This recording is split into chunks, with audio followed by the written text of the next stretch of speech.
கர்த்தருக்கு ஸ்தோத்திரம். இன்றைய வசனம் 81 சங்கீதம் 1 நம்முடைய பலனாகிய தேவனை கெம்பீரமாய் பாடி யாக்கோபின் தேவனை குறித்து ஆர்ப்பரியுங்கள்.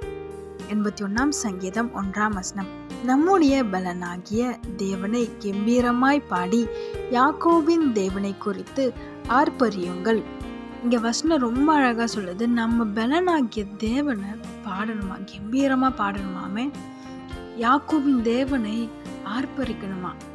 வசனம் அழகா சொல்லுது. இதுக்கு அர்த்தம் என்ன அப்படின்னா, அவரை துதித்து பாடணும். உங்களுக்கு தேவன் செய்த நன்மைகளை நினைத்து பாருங்க.